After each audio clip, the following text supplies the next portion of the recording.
গতকালকে একটা নিউজ দেখলাম যে একজন মহিলা বোরকা পরে, হিন্দু মহিলা বোরকা পরে মন্দির আগুন দিতে গিয়ে ধরা পড়েছে। দেখেন না এই নিউজ? এই যে নিজেরা মন্দিরের মধ্যে আগুন দিচ্ছে আর বলছে মুসলমানরা মন্দির আগুন দিচ্ছে, তার মানে বিশ্বের তারা নজর কাড়ার চেষ্টা করছে যে এই দেশের মধ্যে মানবতা বলতে কিছু নাই। এখন বৈষম্য বিরোধী আন্দোলন করতে গিয়ে সকল বৈষম্যের মধ্যে হাত দিতে হবে। আমরা শুধু নিজেদের মধ্যে বৈষম্য করে এমনটা নয়, এবং যারা অমুসলিম রয়েছে তারাও আমাদের কাছে আমানত। কোনো অমুসলিমের গায়ে হাত দিবেন না কেউ, কোন মুসলিমের কোন মন্দিরের মধ্যে কেউ আক্রমণ করবেন না, কারণ আল্লাহ তাআলা বলছেন লা তাসুবুল্লাযিনা ইয়াদউনা মিন দুনিল্লাহি ফায়াসুবুল্লাহ আদওয়াম বিগাইরি ইলম। তুমি যদি না জেনে কোনো মুসলিমকে গালি দাও, সে তোমার আল্লাহকে গালি দিবে। তুমি যদি কারো কোনো মন্দিরে হোক, কারো অন্য কোনো কারো উপাসনালয়ে যদি আক্রমণ করো, তাহলে সেও তোমার মসজিদে আক্রমণ করবে। এই যে সম্প্রীতির বাংলাদেশ, এই কথা বলতে চাই আমরা। এই সম্প্রীতির বাংলাদেশের মধ্যে যদি এরকম অসাম্প্রদায়িকতা সৃষ্টি করা হয়, এটা কি মেনে নেওয়া যায়? আর এই অসাম্প্রদায়িকতা কারা করছে?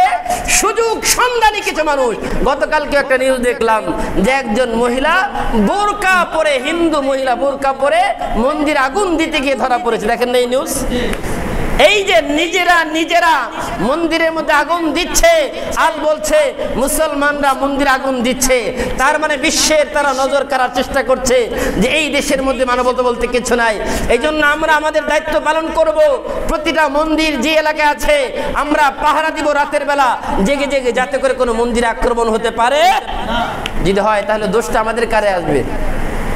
ভাইরা আমার, এই জন্য মনে রাখবেন, আগামী দিনে যারা ক্ষমতায় আসুক, আমরা চাই এমন কেউ ক্ষমতায় আমাদের উপরে আসুক যারা কোরআন দিয়ে দেশ চালাবে। কি বলে, ঠিক কিনা? নাকি আবার ওই একই গর্তে পড়তে চান? হাদিসের মধ্যে এসেছে লা ইউলদাগুল মুমিনু মিন হুজরি ওয়ালা মাররাতাইন। মুমিন এক গর্তে দুইবার পা দেয় না। বলেন, এক গর্তে দুইবার পা দেওয়া যাবে?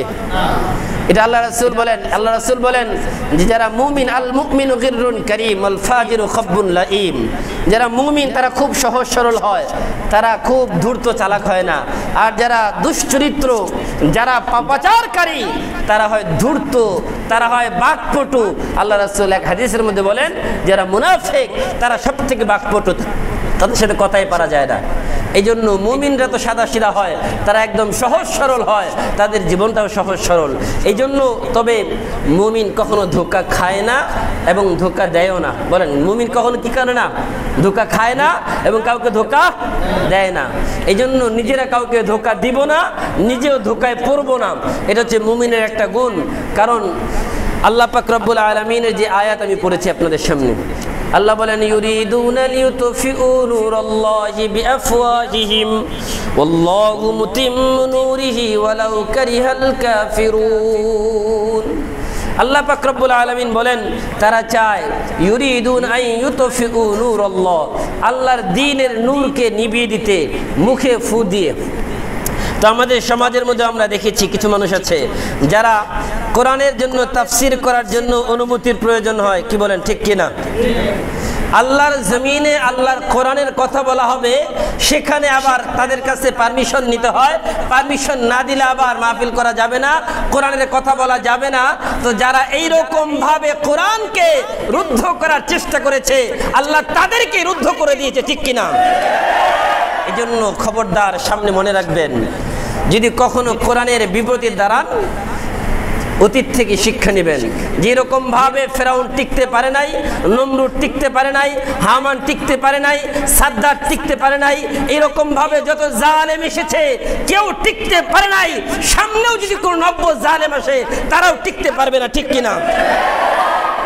এখন কোথায় ওই সমস্ত শক্তিধররা? ওই সমস্ত শক্তিধর লোকেরা কোথায় এখন?